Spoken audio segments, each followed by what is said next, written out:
Blog Talk Radio.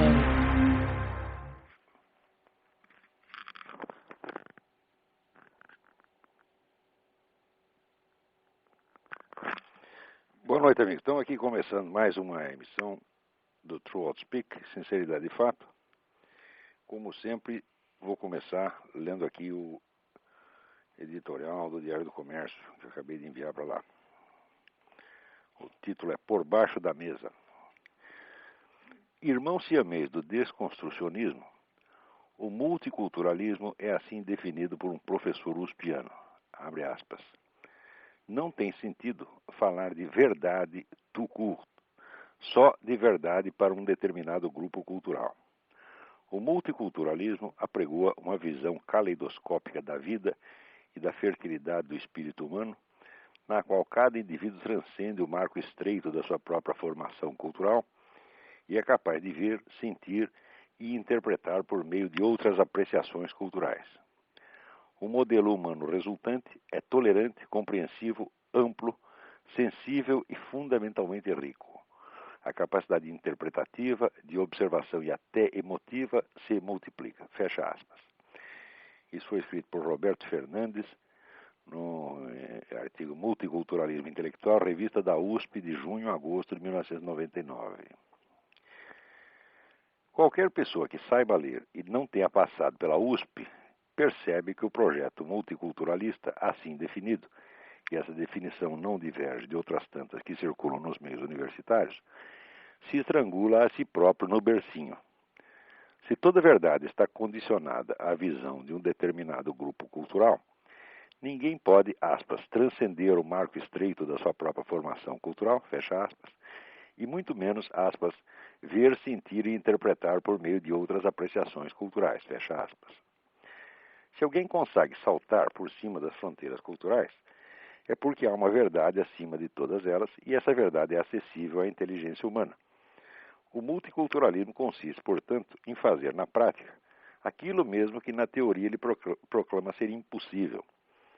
É um caso extremo de paralaxe cognitiva, em que o sujeito afirma precisamente o contrário daquilo que o seu próprio ato de afirmar demonstra da maneira mais patente. É o deslocamento radical entre o eixo da experiência intelectual efetiva e o da construção teórica supostamente baseada nela. A incongruência é tão patente, tão grosseira, que não posso acreditar seja filha da distração gerada no leito das meras coincidências. Com efeito, a contradição aí embutida só permanece levemente camuflada pelo fato de que seus polos se situam em planos diferentes, a teoria e a prática. O estudante, portanto, só pode continuar envolvido nessa prática se for induzido a jamais confrontá-la com a teoria, isto é, se ele se tornar incapaz de cotejar a expressão verbal da teoria com o conteúdo teorético afirmado implicitamente pela prática. Dito de outro modo, o adestramento no multiculturalismo consiste em habilitar o aluno para se persuadir de que sabe alguma coisa sempre que não sabe o que está fazendo com ela. O multiculturalismo é uma técnica de autoembotamento intelectual baseada na estimulação contraditória rotinizada. Não tem sentido, portanto, discuti-lo como teoria nem como prática. Só o que cabe é revelar o ardil psicológico por trás da articulação de ambas e, em seguida, denunciar o conjunto como aquilo que é, um instrumento de dominação criado para transformar milhões de universitários em idiotas militantes, hipnotizados e postos a serviço de seus professores. Às vezes fico até consternado de ver o esforço que brilhantes intelectuais conservadores, como o nosso José Guilherme Melchior, despenderam em impugnar ideias esquerdistas. Ser bem-sucedido nesse esforço não significa nada quando as ideias não valem por si e são só camuflagem de alguma operação mais discreta. Se um vizinho safado vai jogar baralho na sua casa com a intenção de ficar passando a mão na perna da sua esposa por baixo da mesa, não é vantagem nenhuma você vencê-lo no jogo. O que importa é virar a mesa e encher o sujeito de porrada. Muito bem, encher de porrada é uma ideia quase irresistível que nos ocorre quando nós lemos esta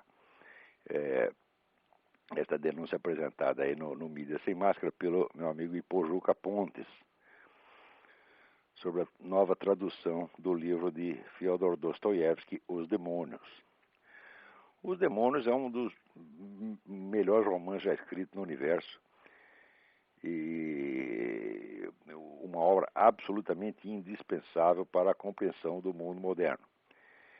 Nela, Dostoiévski, que era um sujeito que tinha a prática dos movimentos revolucionários subversivos por ter participado deles, mostra o modus operandi, né, desses movimentos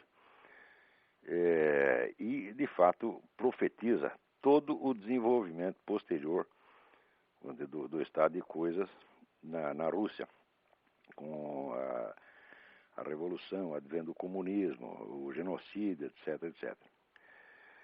Ora, o tradutor, um tal de seu Paulo Bezerra, que é um camarada que estudou na União Soviética no tempo do comunismo, o que já é altamente suspeito, porque nós sabemos que todas essas bolsas de estudo que eram distribuídas às centenas, às milhares aqui no Brasil, para estudar na União Soviética, eram tudo coisa da KGB. Então, quer dizer, o currículo desse homem já não o recomenda muito.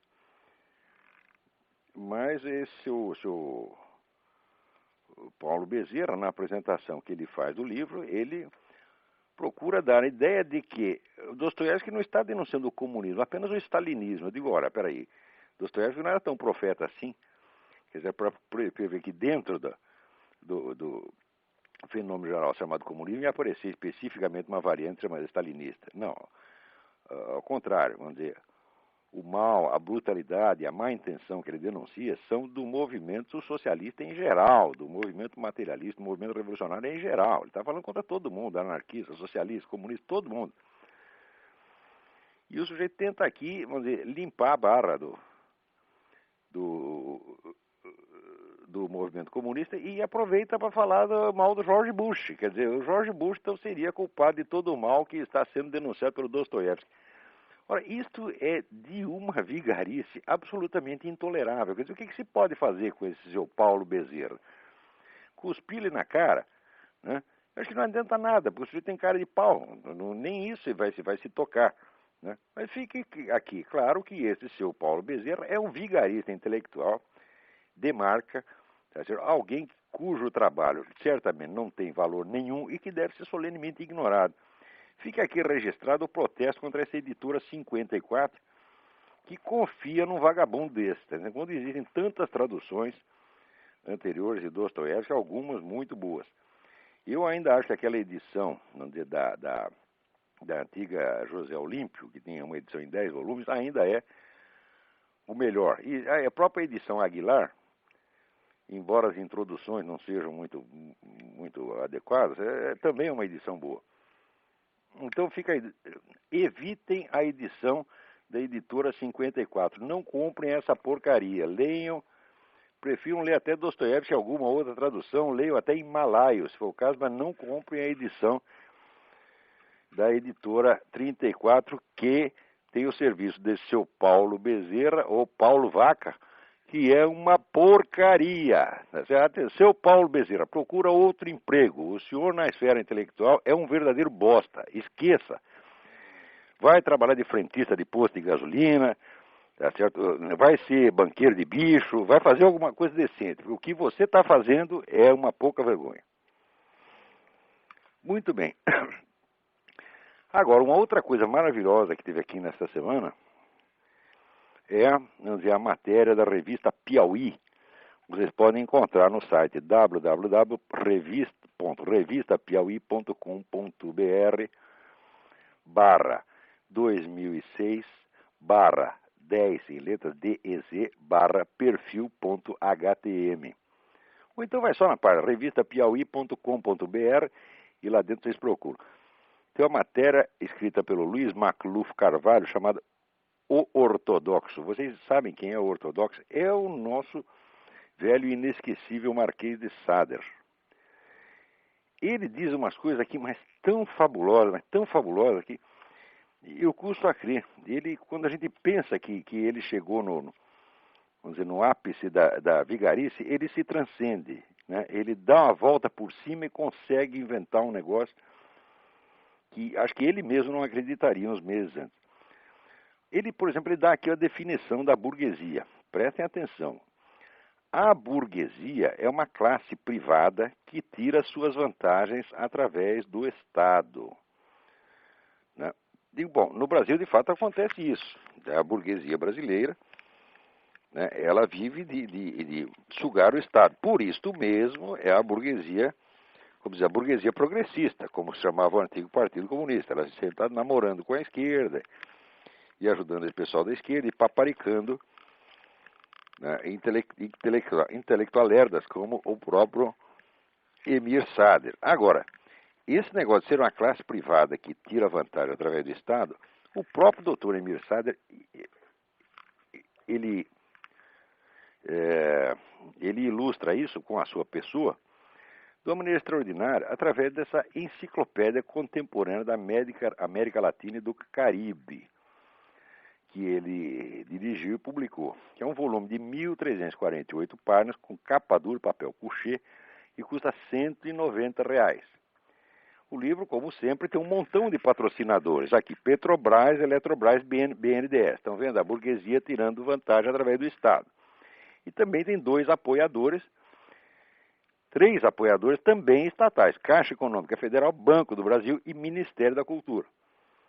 Ora, o Dr. Sader, para fazer essa porcaria, ele ficou recebendo R$4 mil por mês durante 2 anos, tá certo? Para fazer o quê? Para convidar os outros e os outros escreverem alguma coisa, escreverem os verbetes, ganhando, sabe quanto cada verbete? Pagar $1.700 por verbete. São 120 colaboradores escrevendo bobagem, cada um ganhando $1.700 para cada verbete. Estão vendo aí? É a burguesia tirando vantagem através do Estado. E o lançamento ocorreu no Hotel Glória, um negócio muito chique, né?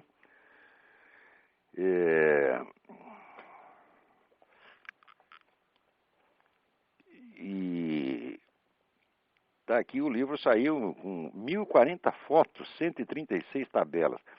Essa enciclopédia é irmã gêmea daquele famoso Dicionário Crítico do Pensamento da Direita, que também foi obra desse mesmo grupinho, também paga a peso de ouro por essas mesmas entidades estatais, Petrobras, Banco do Brasil, etc, etc, que está aí para alimentar com dinheiro público essa corja de vagabundo, que não entendem absolutamente nada desse assunto. No caso do dicionário, isso ficou demonstrado com evidência. Eu considero esse dicionário um crime. Eu acho que todos os autores e colaboradores dessa porcaria tinham que estar na cadeia, tá certo? Eu já demonstrei que isso foi uma falsificação propositada, quer dizer, um show de ignorância e de má-fé, assim, suficiente para acabar com a carreira desses caras. Felizmente, o Fernando Barros de Silva, que escreveu sobre o Marquês de Sader na Folha de São Paulo, ele declara que, aspas, como intelectual, Emir Sader é um zero à esquerda. Não há nada de minimamente relevante ou inspirador no que escreve. Aqui eu tenho que protestar. O Marquês de Sader é minha inspiração constante. Ele é muito inspirador. Tá certo?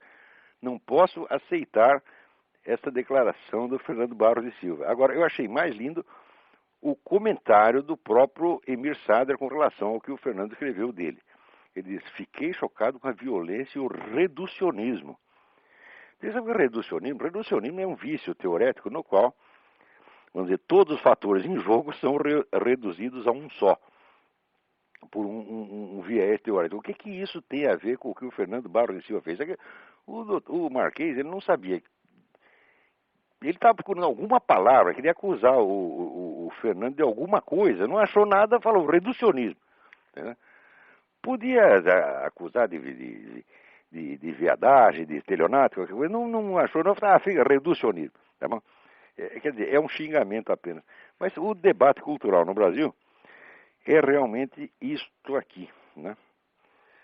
Para vocês terem ideia de outro sujeito, é mais ou menos do mesmo estilo, está aqui o Fernando Moraes dando uma entrevista ao Paulo Henrique Amorim, que está lá no site do Paulo Henrique Amorim, né?